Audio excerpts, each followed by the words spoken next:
Nah, asumsi saya, di belakang dirty votes ada dirty hand. Di belakang dirty hand ada dirty mind. Siapa dia? Ya, the mastermind yang adalah presiden. Kan itu intinya kan? Ini saya tidak tahu, saya mau tanya Ya, Pak Rocky. Di belakangnya presiden, apakah ada mastermind? Ada mungkin banyak dukun di situ. So, ketika orang nggak bisa jelasin lagi, seolah-olah di belakang presiden masih ada seseorang, ada super mastermind, dan ada meta mastermind, dan etc. itu sampai ke akhirat misalnya kan. Tapi kita mesti berhenti pada satu prinsip, ini sistem presidensial. Maka menurut konstitusi, seluruh pertanggungjawaban apapun itu harus pada presiden kan. But I don't understand gini loh Pak Rocky. Ya. Maksud saya, kalau Bapak merasa seorang untuk jadi leader di negara ini harus bisa, tadi Bapak bilang justice in terms of gender dan environment, I don't think anybody will qualify. Ya kalau nggak ada, kamu aja nyalon. Kenapa? Mungkin, Kenapa karena you nggak ambil inisiatif misalnya atau dorong orang lain tuh? Karena kamu berharap pada existing political elites. Karena saya merasa bahwa manusia di dunia ini tidak ada satupun yang tadi Bapak bilang yang bisa pure equality tentang gender ataupun untuk environment ya Pak ya. Iya, tetapi mesti ada semacam kesepakatan. Misalnya caleg-caleg di DPR itu. Assalamualaikum warahmatullahi wabarakatuh. Gimana kabar kalian hari ini guys? Mudah-mudahan kalian teh selalu sehat ya. Pastinya aku saya teh selalu didoakan ya, agar hidup kalian teh selalu berkah ya guys ya, selalu menemukan kebahagiaan begitu. Oke guys, kemarin teh saya menemukan salah satu podcast yang isinya teh wawancara antara Bung Rocky Gerungnya dengan salah satu podcaster di Indonesia. Yang setelah saya telusuri ternyata podcaster tersebut teh bukan kaleng-kaleng ya guys ya, bukan orang sembarangan. Setelah saya ditelusuri siapa sih podcaster tersebut, siapa sih pemilik akunnya begitu ya. Saya teh ditelusuri gitu, dicek gitu ya. Ternyata saya juga baru tahu kalau ternyata beliau bukan orang sembarangan ya. Namanya Grace Thohir dan setelah saya telusuri ternyata beliau salah satu konglomerat yang ada di Indonesia. Bisa dibilang dia teh Crazy Rich Indonesia guys. Ya kalian tahu sendirilah konglomerat kayak gimana, uangnya kan bukan lagi jutaan, bukan miliaran ya. Udah pasti mereka mah uangnya udah triliunan gitu ya. Tapi kenapa ya beliau gitu ya Mbak Grace ini mau-maunya gitu bikin bikin channel YouTube yang isinya podcast gitu ya. Dan setelah saya lihat-lihat apa aja sih podcast tersebut gitu ya. Saya tuh ditelusuri, dilihat-lihat di channel YouTube-nya. Oh ternyata di dalamnya banyak sekali wawancara sama orang-orang penting di Indonesia. Sama orang-orang yang terkenal gitu ya. Yang udah punya nama gitu, ilmunya udah pada tinggi-tinggi gitu ya. Uangnya pada banyak. Ini mah bukan kaleng-kaleng lah podcastnya ya. Wah mantap lah pokoknya Mbak Grace teh. Dan bukan cuman itu aja ya guys. Ternyata beliau teh salah satu anak konglomerat gitu yang ada di Indonesia. Wah, atau saya teh tambah penasaran ya, saya ditelusuri lagi. Siapa sih ini bapaknya gitu ya. Oh, pantesan tuh beliau teh dikasih gelar Crazy Rich katanya, ada bapak nage sama ternyata ya Crazy Rich juga. Kalian tahu kan yang punya grup Mayapada? Nah, info buat kalian aja yang belum pada tahu gitu ya, siapa pemilik Mayapada teh. Yaitu bapaknya Mbak Grace Thohir ini. Namanya Sultan Sri Thohir atau Sultan Sri Tahir. Saya juga sebenarnya kurang tahu cara membacanya, apa Thohir apa Tahir lah, saya nggak tahu. Yang pentingnya mah itulah pokoknya namanya ya guys ya. Ya udah itu guys ya, mendingan kita tonton aja bareng-bareng videonya ya. Mudah-mudahan kita teh mendapatkan pelajaran dan juga ilmu dari pembicaraan beliau-beliau ini teh gitu ya. Soalnya kan kalian tahu sendiri ya, bisa dibilang ini mah antara orang pintar versus orang cerdas begitu ya. Antara Bung Rocky Gerung sama Mbak Grace Thohir gitu ya. Kita nanti bakalan lihat ya bagaimana Mbak Grace ini ngasih pertanyaan-pertanyaan ke Bung Rocky gitu ya. Apa setajam dan sekeras yang lain gitu yang ngasih pertanyaannya atau gimana. Kita nanti tonton aja videonya ya guys ya, bareng-bareng gitu ya. Mudah-mudahan ini video ada manfaatnya buat kita semua ya. Buat saya sendiri pribadi, umumnya buat kalian juga gitu. Mudah-mudahan kita belajar bareng lah di sini mah kita mah ya. Oke guys, kita nggak perlu lama-lama lagi, langsung aja kita tonton videonya. Sosok hari ini Pak Rocky sudah pasti kalian kenal. Sosok yang betulnya Pak Rocky bisa katakan agak controversial ya. People love to hate you, people hate to love you. It's kind of love and hate relation. Sekarang even in politics. Biasanya always like that. Yeah. Nah Pak Rocky itu kan terkenal sebagai seseorang yang memberikan komentar lah tentang politik dan isu sosial di Indonesia. Tetapi sampai sekarang banyak orang masih tidak tahu Pak Rocky itu sebetulnya pilih siapa kemarin pemilu ini. Tangan saya tidak bertinta. Seriously? Iya. Kamu tidak pilih sama sekali? Saya menganggap bahwa dari awal pemilu itu udah curang karena memanfaatkan kuota 20% yang seharusnya tidak ada di dalam sistem presidensialisme, kan itu dasarnya. Ya saya beri kritik kepada semua kandidat, tapi saya juga mendorong semua, oke lah, minus malum, oke, Anies boleh maju, Prabowo maju, Ganjar maju. Saya kenal mereka semua tuh. Yeah. Tetapi saya punya prinsip bahwa ethics first tuh. Jadi karena itu secara etik mereka sebetulnya berhutang pada demokrasi. Karena harusnya mereka pro 0%. Saya 2 kali ke Mahkamah Konstitusi untuk duel soal threshold dihilangkan, tapi gagal. Tuh. Kenapa itu pertanyaan pertama, Chris? Apa hanya itu apa namanya talk of the town? Enggak, maksud saya begini ya. Misal contohnya kan saya tahu karena pemilu kali ini banyak orang merasa kecewa, disheartened lah. Iya, betul. Ada situation. Jadi banyak orang juga, misalnya kata banyak orang atau enggak ya. Poin intinya saya tahu beberapa orang yang golput gara-gara itu.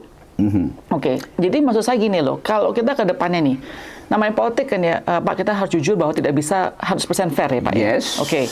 Jadi kalau kita melihat situasi benar tidak fair atau kita merasa pemimpinnya sudah kita tidak bisa, nggak ada satu pun yang bagus, apakah memang opsi terbaik adalah untuk golput? Bukan, golput itu adalah moral option, bukan political option itu. Bedanya di situ. Maka aku mendalilkan bahwa kalau moralnya itu ditinggalkan, sebaiknya tidak usah pilih kan. Kan nanti ada beban kan. Walaupun orang bilang kalau begitu nanti suara Anda dipakai aja. Itu urusan teknis, itu bukan urusan etis saya. Jadi tetap mesti ada semacam ketegasan untuk kasih pelajaran pada the next leader itu yang sebetulnya kalau nggak dari 0%, dia itu bukan leader, dia itu dealer. So we produce dealer, bukan leader kan. Dalam politik mesti ada satu kesiapan etis untuk menerima kritik. Nah, saya kasih kritik terus. Nah, termasuk kritik moral bahwa dari awal Mahkamah Konstitusi juga berbohong gitu. Karena merekayasa seseorang yang saya katakan ya Gibran kan diloloskan karena ada bapaknya itu. Apakah bapaknya melanggar Undang-Undang Dasar? Mungkin tidak tuh, tapi dia memaksa anaknya yang masih sebetulnya masih balita dalam politik itu masuk dalam wilayah perselisihan orang dewasa. Jadi Pak Jokowi itu tidak melanggar Undang-Undang Dasar, dia melanggar Undang-Undang Perlindungan Anak. Oke. Well, gini nih, sorry. Kalau kita bicara masalah Mas Gibran, Bapak bilang dia masih terlalu muda untuk politik. Memang umurnya akhirnya direndahkan, setahu saya ya. Tapi kalau kita melihat luar negeri kan juga banyak politicians yang leaders, politik kan juga masih muda. Tapi dia tidak melalui fasilitas istana. Kan bedanya begitu kan. Banyak politisi yang muda di situ, tapi dia debat dari awal itu. Masuk ke kampus, berupaya untuk drive ideas, politics of hope. Ini kita tahu dari awal bahwa Mahkamah Konstitusi itu dikendalikan. Yang sekarang dibicarakan di film yang viral itu kan, dirty votes. Nah, asumsi saya, di belakang dirty votes ada dirty hand. Di belakang dirty hand ada dirty mind. Siapa dia? Ya, the mastermind, yang adalah presiden. Kan itu intinya kan. Jadi kita lihat satu sinopsis dari politik yang isinya adalah kecurigaan, minimal kecurigaan kalau nggak mau disebut kecurangan. Kalau kecurangan kita tunggu angket komite ini. Bapak merasa di dunia politik Indonesia sekarang ini siapa the mastermind, bukan puppets-nya? The mastermind adalah sistem itu. Sistem yang kita sebut kong kaling kong di dalam antara politisi dan the so-called oligarki itu. Tetapi sebetulnya ini sistem presidensial, maka the mastermind adalah presiden. Kan presiden punya kekuasaan untuk membatalkan semua permainan kotor kan? Oke. Ya. Pertanyaan saya gini, ini saya tidak tahu, saya mau tanya Pak Rocky. Di belakangnya presiden, apakah ada mastermind?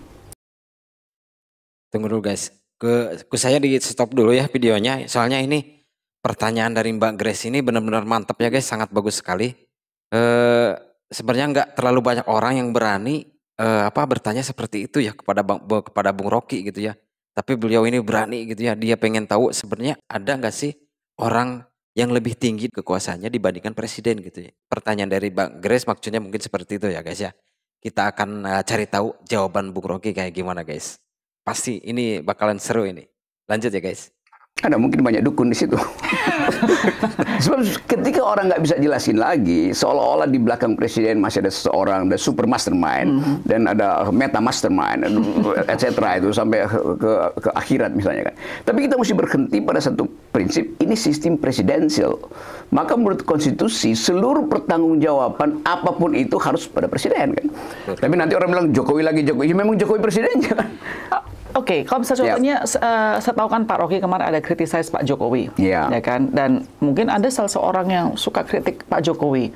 Tetapi despite Pak Rocky mengkritisize dia, kita melihat bahwa publik punya opini terhadap Pak Jokowi itu benar-benar sangat luar biasa tinggi. Betul. Mungkin one of the highest gitu loh. Nah, Bapak bisa menjelaskan nggak sih, kalau misalnya contohnya orang merasa Pak Jokowi itu udah benar-benar curang atau dan lain sebagainya lah, ya kan? Kenapa sih publik itu masih sangat suka, sangat love, dan buktikan sekali lagi bahwa Mas Gibran apapun juga caranya, tetap aja bisa menang gitu loh. Tetapi sekarang ada anomali. Pak Jokowi dieluk-elukan. Nanti saya bahas itu ya. Sekarang, kemarin, survei Kompas menunjukkan bahwa 62% rakyat Indonesia menghendaki Jokowi itu dipanggil, diangket karena kecurangan. Jadi kontradiksi itu ada. Kita mau percaya mana? Ada which data itu yang... Oke. But everything is data kan? Yeah. Kalau kita bilang Kompas juga pernah keluar data bahwa Jokowi juga disukai sama 82% bahkan. Exactly. Jadi the same newspaper bisa ngomong dua hal ini. Nah, sekarang saya bahas itu ya. 82%. 80% itu menghasilkan Prabowo Presiden. Junto Gerindra yang harus mewakili, membackup Prabowo di parlemen. Prabowo dapat hanya 50. Sekarang berapa? Sebetulnya 58%, oke. Tapi Gerindra cuma 13%. Jadi ada jarak antara si presiden dan si partainya. Mestinya kotel efek itu kenapa ada Gerindra? Kenapa Gerindra segitu-gitu aja 13%? Ada sesuatu di dalam data itu yang mesti kita bongkar nanti justru di dalam panitia angket. Oke, tapi kan maksudnya Bapak belum answer my question. Maksud saya adalah popularitas daripada Pak Jokowi. Ada. Maksudnya ini, this gap ini loh. Gampang itu nerangin itu, Grace. Begini, publik itu kan gini, publik kan juga nonton Pak Rocky. Yes. Nonton juga banyak orang yang kritik Pak Jokowi, but they still love Jokowi gitu loh. Oke, kenapa kenapa passion itu mendahului reason di dalam politik? Karena pemilih kita 70% atau bahkan 72% hanya sekolah sampai kelas 7, artinya tidak lulus SMP. Data bilang begitu. Berarti kemampuan kritik untuk mengevaluasi kebijakan politik tidak ada di situ. Yang 60% ini, yang pendidikannya masih sangat minim itu, di bail out melalui BLT. Selesai itu. Kan hanya itu penjelasannya. Di Amerika golputnya tinggi itu, tapi karena dia cerdas itu. Kan dasarnya sama kan. Voter turnover di Amerika kan paling 40% itu kan. Tetapi pembicaraan sebelumnya, kenapa dia cuma 40%? Karena merasa bahwa ini dagelan semua kan. Karena ada percakapan intelektual. Di kita, no any kind of intellectual discourse politics itu. Jadi itu yang menjelaskan saya bahwa di dalam keadaan daya beli turun, di dalam keadaan kekurangan pengetahuan, ya orang dengan mudah mengabdi pada sesuatu yang dianggap bisa memberikan the new kind of politics of hope, yang sebetulnya dibatalkan oleh data terakhir. 62% menginginkan Jokowi, gampangnya Jokowi diseret ke pengadilan politik yang namanya angket kan. Nah, siapa mereka? Pasti middle class. Anak orang kecil kan nggak mungkin berpikir begituan. Tetapi 60% ini tinggi sekali itu. Berarti ada bagian-bagian di dalam masyarakat kita, silent majority itu yang mungkin terpengaruh oleh Dirty Vote, film, kasakusuk, atau nonton podcast Grace segala macam gitu yang sangat kritis kan. The only explanation. Ya, Mbak. Tadi saya jadi distracted gara-gara coffee ini datangin. Ini bentar ya, ini. Kalau sekarang saya tanya Pak Rocky, coba dong satu hal atau dua hal yang menurut Bapak, Pak Jokowi did very very well.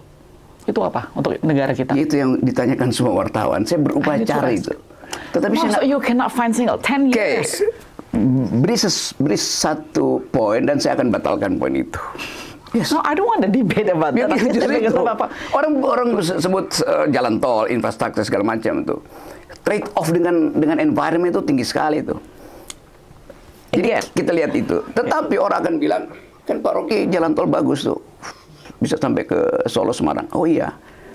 Jam makan siang hari ini, sekarang ini, nanti 2 jam lagi. Orang dari Jakarta cari makan di Solo itu dalam 4-5 jam nyampe tuh Semarang. Jadi kehidupan ekonomi tumbuh di Semarang. Pada saat yang sama, warung Tegal di Indramayu, ibu-ibu yang jual telur asin di Brebes, batik Pekalongan tutup. Karena orang nggak mau lagi mampir kan. Jadi ada kondisi trade off di situ tuh. Itu yang saya bilang, perencanaannya boleh tetapi justice tidak terjadi di situ. Apalagi soal keakraban manusia misalnya. Begitu ada jalan tol, si Yeni yang tinggal di sebelah utara itu jadi putus pacaran dengan si Joni yang di sebelah selatan karena dia nggak bisa nyebrang jalan tol kan dia cuma punya motor, padahal jalan tol itu perlu mobil kan.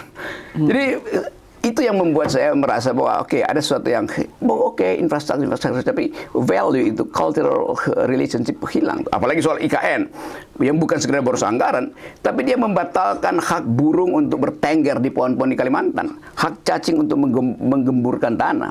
Karena itu intinya kan. Saya mau terangkan bahwa Jokowi paham tentang infrastruktur, tapi he doesn't speak environmental ethics. Padahal itu adalah the only global grammar hari ini.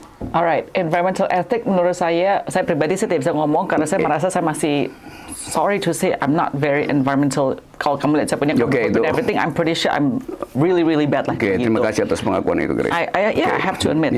Saya nggak mau hipokrit ya Pak ya. Alright, tapi sekali lagi ya, saya mau, misal tadi Bapak jawabnya kayak begitu. Jadi berarti artinya semua leader ke depan masa depannya ini tidak akan pernah bisa good in your eyes. Pasti, mesti ada radical break soal ethics. Itu pertama. Saya mau tanya misalnya, apakah Prabowo paham environmental ethics? Anies paham begitu, Ganjar paham begitu. Ganjar bicara tentang sustainability sambil dia rusak kendang, dia rusak apa namanya terakhir itu. Jadi sebetulnya kita mau berpolitik, kecuali saya politisi, I'm not a politician. I know. Saya akademisian dan baca banyak hal itu. Dan percakapan dunia hanya 2 soal itu, gender equality, environmental ethics. Selesai. Soal human rights barangkali udah gampang lah itu. Tetapi hal-hal yang mendasar tadi, soal misalnya gender equality itu. Saya beberapa waktu lalu tuh riset di Cikampek itu. Ibu-ibu di situ, bayinya itu yang meninggal hanya karena tidak ada oksigen dan apa namanya buat bayi itu, inkubator buat bayi itu. Padahal itu cuma 2 jam dari Jakarta kan. Kenapa nggak ada, atau Maya Pada mungkin bisa riset di situ tuh. Hak perempuan untuk punya harapan terhadap generasi dibatalkan oleh kandungan yang terpaksa gugur karena lewat jalan bebatu itu tiba-tiba melahirkan di jalan tuh. Sampai di sana bayinya kuning biru itu nggak ada oksigen di situ. Sementara jalan tol itu cuma di depan kampung itu jalan tol Jakarta Solo kan. Jadi justice itu yang selalu saya lihat. Saya nggak lihat permainan politik. Saya cuma mau lihat kok nggak paham ya. But I don't understand gini loh Pak Rocky. Maksud saya kalau Bapak merasa seorang untuk jadi leader di negara ini harus bisa, tadi Bapak bilang justice in terms of gender dan environment. I don't think anybody will qualify. Ya kalau nggak ada, kamu aja nyalon. Kenapa? Nggak mungkin, kenapa you nggak ambil inisiatif misalnya atau dorong orang lain tuh? Kenapa berharap pada existing political elites? Karena saya merasa bahwa manusia di dunia ini tidak ada satupun yang tadi Bapak bilang ya bisa pure equality tentang gender ataupun untuk environment ya Pak ya. Iya, tetapi mesti ada semacam kesepakatan. Misalnya caleg-caleg di DPR itu. Kan dari awal kita mau ada affirmative action itu. Perempuan diajukan tuh. Ternyata di partai nggak begitu. Jadi kita mesti, saya kritik itu buat dorong, bukan karena saya sinis sebetulnya. Ya, mungkin kita belum ada di tahap itu, tapi kita mesti berjuang sesuatu. Supaya kepemimpinan perempuan yang lebih peka pada justice itu dimasukkan ke parlemen itu. Jadi cuma beda 12%, kenapa mesti yang laki-laki itu? Kan ketua partai punya hak untuk, oke, saya punya hak diskresi, saya batalkan yang laki-laki, karena saya tahu dia potential corruption, saya dorong yang perempuan. Tetapi takut lakukan itu. Kenapa? Ya karena kong-kalingkong di dalam.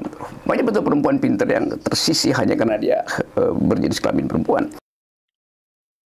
Oke guys, dari poin-poin yang barusan ya, yang terakhir, gitu menit-menit terakhir, banyak sekali poin-poin penting yang kita bisa ambil ya dari pembicaraan Bung Rocky teh. Dari mulai perumpamaan Pak Jokowi membangun jalan tol gitu ya. Cara bersosial masyarakat Indonesia yang udah mulai berubah ya guys ya. Ya dikarenakan kehadiran jalan tol tersebut gitu ya. Pengusaha-pengusaha kecil UMKM yang digadang-gadang bakal meningkat gitu ya, bakal menjadi tulang punggung gitu perekonomian di negara kita, ternyata dibatalkan sama proyek Pak Jokowi sendiri gitu ya. Dengan adanya jalan tol tersebut, otomatis UMKM yang melakukan cara berjualan mereka di pinggir jalan, antara Jakarta sampai ke Semarang atau kemana gitu ya. Akhirnya mereka sekarang sepi gitu ya, karena sekarang mobil-mobil tidak lagi melewati jalan tersebut dikarenakan sekarang udah ada jalan tol. Masuk akal sekali apa yang dibicarakan sama Bung Rocky tersebut ya guys ya. Karena apa yang tadi beliau katakan teh sekarang mah emang udah menjadi fakta ya guys ya. Udah menjadi kenyataan begitu. Semuanya udah terjadi gitu ya. Atau dengan kata lain mah proyek Pak Jokowi teh cuma ngambil yang gede-gedenya aja gitu ya. Yang kecil-kecilnya dia nggak urus, sehingga proyek yang gede tersebut bakalan mangkrak kalau misalnya proyek yang kecilnya tidak diurus, tidak didukung sama presiden juga. Begitu kalau tangkapan otak saya masih kayak begitu sih. Oke guys, kita lanjut lagi ke pembicaraan beliau yang sekarang kayaknya beliau lagi membicarakan tentang peranan wanita. Kita lanjut videonya. Dan tidak punya akses pada financial power. Bapak, kenapa masalah gender equality ini, kan tadi Bapak juga mengakui loh, terutama di Indonesia ya, jarang loh seorang Bapak seperti Pak Rocky yang talk about gender equality. Saya pengen tahu asal-usulnya tuh Pak Rocky kenapa sih sangat terkesan dan terbeban untuk membantu masalah equality dan gender di Indonesia. Can you tell me? Is it because you're a mother? Iya, kayak begini, coba kita lihat ya. Di dalam sejarah demokrasi, dari abad mungkin 5 abad sebelum Yesus, sebelum Masehi itu, para filsuf bilang begini, perempuan itu adalah anak-anak yang bertumbuh besar, otaknya nggak berkembang gitu kan. Sampai sekarang sinopsis itu ada di kita tuh. Bahwa kalau perempuan bicara itu nggak perlu didengar tuh. Padahal begitu banyak ilmuwan perempuan, begitu banyak penemuan dalam sains yang dipromosikan oleh perempuan. Di Indonesia yang disebut misogini itu, kebencian pada perempuan itu kan, itu berkembang justru di wilayah partai politik. Itu yang saya mau halangi itu. Kalau kita sebut siapa yang paling menderita di dalam sistem sosial kita, ya kaum miskin. Siapa yang miskin? Ya perempuan. Per hari ini ada 19,5 juta keluarga setiap malam tidur dengan perut kosong. Siapa mereka? Mayoritas pasti perempuan. Karena si ibu akan berbohong pada suaminya tuh. Ayah saya udah makan, ayah aja yang makan tuh. Anak-anaknya juga begitu tuh. Ibunya nahan hal yang tidak pernah dia ucapkan. Laki-laki bisa nahan rasa sakit yang disebut pain itu, sakit fisik. Perempuan dia menahan rasa sakit, pain secara fisik dan secara psikis. Apa namanya itu? Bahasa Inggrisnya apa? Misery itu. Laki-laki nggak pernah kenal misery. Tapi justice itu pertama-tama dimulai dari rahim perempuan. Ketika seorang perempuan hamil, dia udah berbagi keadilan dengan bayinya, tuh nutrisinya walaupun terbatas begini dengan bayinya. Kecemasan dia melekat pada bayinya, tuh. Karena detak jantungnya sama, detak jantung bayi sama dengan detak jantung ibunya tuh. Lalu datang USG memisahkan mereka tuh, ini detak jantung ibu. Jadi buat saya itu keadilan itu memang harus dimulai dari bukan sekedar pemberdayaan, pemihakan pada perempuan. Nah, APBN kita itu tidak berpihak pada perempuan. Walaupun Sri Mulyani adalah perempuan. Dulu bagus Sri Mulyani kasih semacam dalil bahwa semua proposal yang tidak berbasis pada gender dia nggak mau terima tuh. Sekarang dia diperintah oleh seorang yang sangat patriarkis, yaitu Joko Widodo. Saya kasih kritik tanpa benci pada seseorang. Saya kritik Pak Jokowi sebagai kepala negara.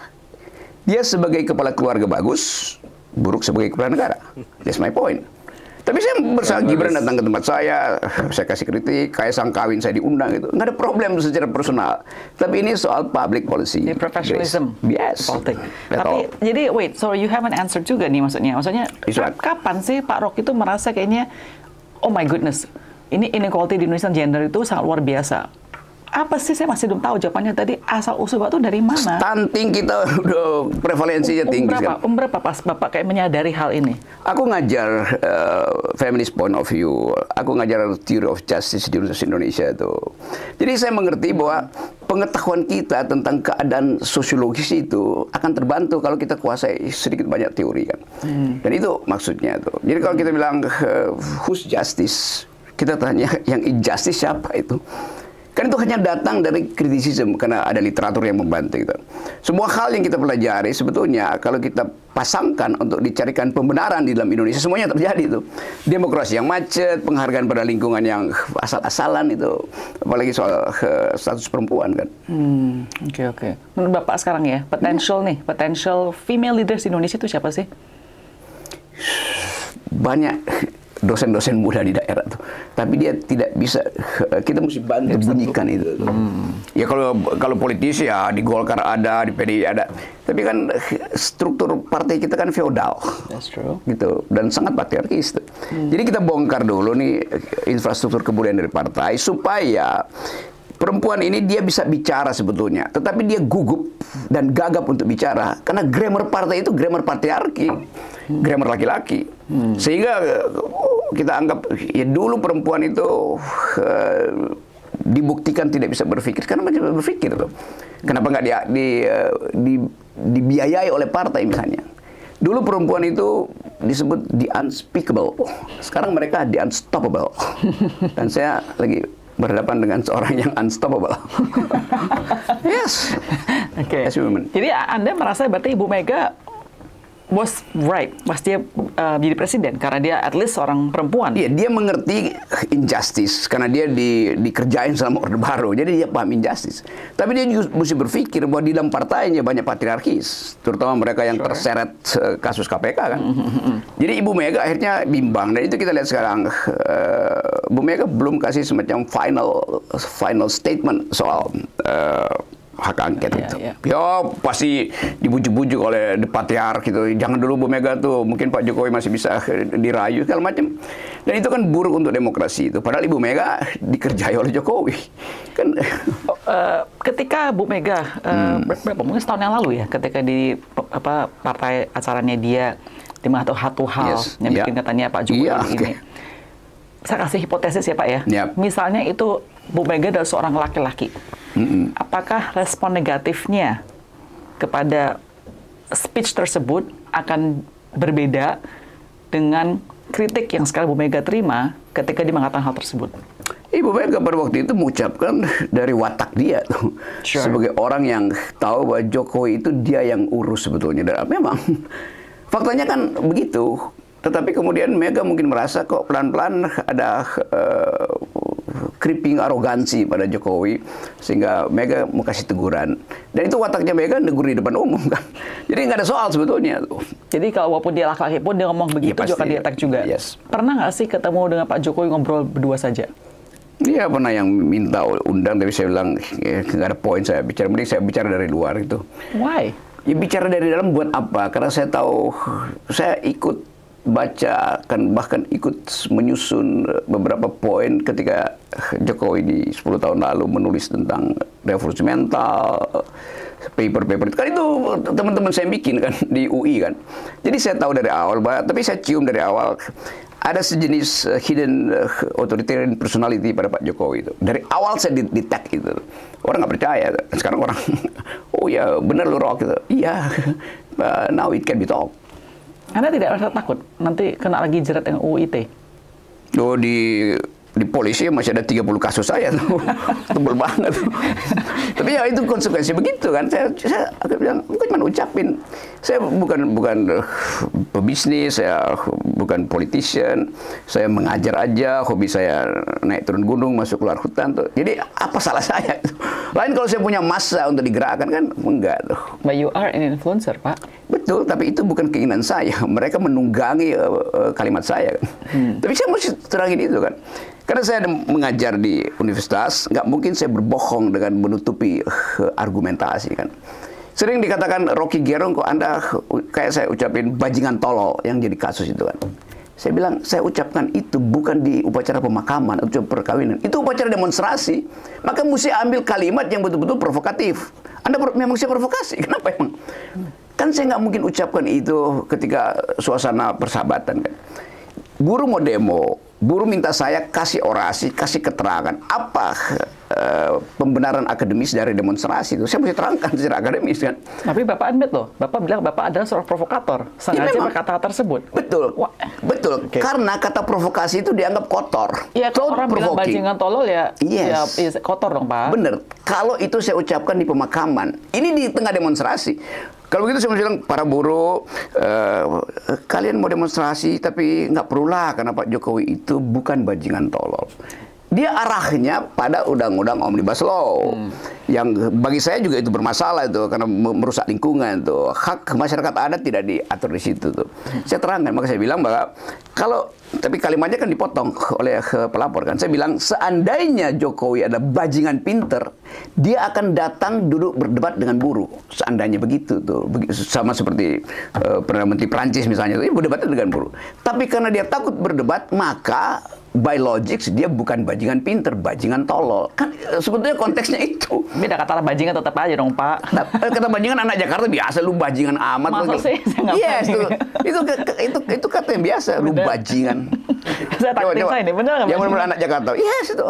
Oke, saya berarti off daripada crowd ini, saya nggak tahu juga. Ya, ada local culture ya. Oke, Pak, gini deh, Ya, Pak kritis saya sekarang deh. Bapak suka kritis Pak Jokowi. Saya pengen tanya sekarang, Bapak kritis coba paslon 1, 2, dan 3, apa masalah mereka masing-masing? Ya, sama tiga-tiganya itu mengkhianati prinsip pertama dalam presidensialisme itu. Itu 20%. Kan nggak boleh. Ada partai yang sebetulnya udah punah tuh, tapi karena dia 2011 punya 20%, maka dia bisa ngatur ke depan kan. Hanya itu. Yang kedua, soal selama debat tidak ada satupun di antara mereka yang speak about gender equality itu. Ditinggalkan sebagai narasi kan. Padahal fakta kita hari ini itu kemiskinan itu yang paling merasakan adalah kalangan perempuan. The proletariat of the proletariat adalah kaum perempuan sebetulnya kan. Basis paling dangkal itu. Kan dia yang berhak untuk meminta perhatian. Dan nggak ada satupun presiden atau mungkin KPU tidak memasukkan itu sebagai isu debat. Itu poinnya. So, Anda merasa bahwa role perempuan itu masih sangat diminish ya? Di publik sekarang. Sangat minus. Dan seolah-olah yang kita perjuangkan dari 10 tahun lalu, saya perjuangkan soal affirmative action 30% supaya perempuan dapat itu. Dianggap, loh kok perempuan dapat 30%? Saya bilang, ini 30% ini utang peradaban selama 25 abad. Bayangin kalau perempuan untuk 100% tuh, dan bunganya itu, mati kalian laki-laki kan? Bang Rocky ini emang benar-benar apa ya, pola pikirnya gitu bagus sekali ya, cerdas sekali orangnya. Banyak sekali poin ya yang bisa diambil dari pembicaraan Bung Rocky sama Mbak Gresta. Semuanya sama-sama orang pintar, orang cerdas. Pertanyaan-pertanyaan beliau sangat tajam. Dijawab juga dengan apa jawaban-jawaban dari Bung Rocky yang juga sangat mantap lah, sangat oke pokoknya mah. Ternyata negara kita teh masih perlu banyak belajar ya guys ya, mungkin dari negara lain atau mungkin dari mana, sehingga pemerintah teh bisa memakmurkan rakyatnya. Jangan sampai pemerintah teh kayak sekarang yang kata Bung Rocky, kalau Pak Jokowi teh hanya mengutamakan proyek-proyek yang gede gitu, sementara proyek-proyek yang kecil yang mendukung proyek-proyek gede tersebut diabaikan oleh Pak Jokowi, sehingga perkembangannya teh jadi telat gitu ya, malah mungkin bukan telat lagi, jadi nggak jalan gitu ya proyeknya. Oke ya guys ya, ini video untuk part yang pertama ya, dikarenakan videonya lumayan panjang. Makanya aku saya dibagi 2 aja gitu videonya ya. Nanti untuk bagian yang kedua nanti saya upload nyusul ya guys ya, entah besok atau lusa mungkin ya. Oke, mungkin itu aja untuk hari ini. Mudah-mudahan kalian bisa mengambil manfaat dari pembicaraan mereka. Mohon maaf apabila ada kesalahan. Wassalamualaikum warahmatullahi wabarakatuh. Mangga.